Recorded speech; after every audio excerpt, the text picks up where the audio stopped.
एक ऐसा ही व्यक्ति था, भगवान पे श्रद्धा थी उसकी। वो सोचता था भगवान जिसको जिंदगी देना चाहता है उसको जिंदगी देता है, जिसको भगवान मारना चाहता है वो जीवित नहीं रह सकता। एक बार उस गांव में बाढ़ आती है, बाढ़ से पानी भरने लगता है, गांव वाले सब लोग उस गांव को छोड़कर पलायन करते हैं, लेकिन एक व्यक्ति टिका रहता है कि भगवान पे मुझे बहुत विश्वास है, प्रगाढ़ श्रद्धा है, भगवान मुझे शायद मृत्यु को प्राप्त नहीं होने देगा। वो वहीं टिका रहता है कि भगवान तेरे भरोसे हूं, तू देख लेना, मैं तो यहां से छोड़ के नहीं जाऊंगा। धीरे धीरे उसके एक माले तक पानी आ जाता है, वो दूसरे माले पर चला जाता है। एक माले तक पानी आने से पहले तब थोड़ा सा पानी भरता है तो एक जीप आती है। जीप में जो ड्राइवर बैठा होता है वो कहता है भैया आ जाओ मेरे साथ निकल लो, बाढ़ का पानी इतना बढ़ जाएगा तुम बच नहीं पाओगे। बोले भगवान पे मुझे विश्वास है, मेरा बाल बांका नहीं होगा। वो निकल जाता है, पहले माले पे पानी भर जाता है, वो दूसरे माले पे चढ़ जाता है। फिर नाव लेके कुछ लोग आते हैं, वो बोलते हैं भैया तुम बचे हो, गांव से सब चले गए, तुम आ जाओ अपनी जान बचा लो। बोले मुझे परमात्मा पे विश्वास है, मुझे कहीं जाने की जरूरत नहीं है, मेरा तो ठाकुर है, मुझे वो बचाएगा, तुम चले जाओ। वो भी चले जाते हैं। दूसरे माले पे भी पानी भर जाता है, ऊपर छत पे भाई साहब खड़े हो जाते हैं। धीरे से वहां हेलीकॉप्टर आता है, हेलीकॉप्टर रस्सी नीचे डालता है। हेलीकॉप्टर का पायलट कहता है भैया रस्सी पकड़ लो, बच जाओगे, आ जाओ। बोले तुम्हारे रस्सी की जरूरत नहीं है मुझे, मेरा तो ठाकुर है,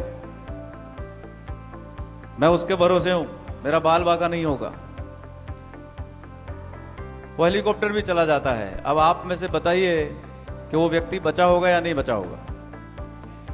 जो कहते हैं बचा होगा वो हाथ खड़ा करें। हाँ, कुछ लोगों ने हाथ खड़ा किया है। जो कहते हैं नहीं बचा होगा वो हाथ खड़ा करें। चलो ज्यादातर लोग अब बचा होगा, बचा होगा। अभी भी अपने पे कायम हो आप, पहली भी हाल गलत सिद्ध हो चुकी हो, अब कह रहे हैं बचा होगा। वो भाई मृत्यु को प्राप्त हो जाता है, बाढ़ ने उसके प्राण ले लिए होते हैं। वो मरकर परमात्मा के पास जाता है, कहता है मैं तो आप पे बहुत विश्वास करता था और आपने मेरे प्राण क्यों ले लिए, मैं तो सोच ही नहीं सकता था आप मेरे प्राण ले लोगे। वो बोलेगे बेटा मैंने 3 बार तेरे पास आके मदद की पेशकश की, तूने ठुकरा दी, अब मैं क्या कर सकता हूं। मैं आया था तेरे पास, जीप लेके आया था, नाव लेके आया था, हेलीकॉप्टर लेके आया था। कर्म करना पड़ता है, देखो ऐसे काम नहीं होता।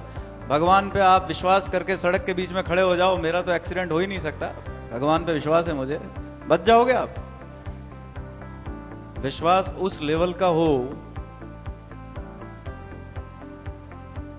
जैसा विश्वास मीरा का था, जैसा विश्वास शबरी का था, जैसा विश्वास विदुर की पत्नी का था, वैसा विश्वास हमारा कहां है परमात्मा के प्रति। हाँ, भक्त प्रहलाद का विष्णु के प्रति जो विश्वास था वैसा कहां है विश्वास हमारा। कर्म करके पाना हो सकता है, बिना कर्म किए आप कहो भूख लग रही है बेटा, कोई बात नहीं तेरी भूख शांत हो जाएगी, शांत हो जाएगी। अरे बिना खाना खिलाया उसकी भूख कैसे शांत होगी। आप में से कई सारे लोग कहते हैं नारायण सेवा अच्छा काम कर रही है, अच्छा काम कर रही है, उससे काम नहीं चलेगा। धन का उपयोग करके तन मन धन से संस्था को मदद करनी पड़ेगी। आज कोई भी आप वस्तु लेने जाओ तो उसके लिए पैसा लगता है, बिना पैसे के वस्तु आती नहीं है। आप सोचो मैं बिना हाथ हिलाए मेरा पेट भर जाए, ये हो ही नहीं सकता। आपको हाथ हिला के अपने मुंह तक लाना होगा, तभी कोर अंदर जाएगा। इसलिए कर्म करना बहुत जरूरी है। चरे वेती सदैव चलते रहो।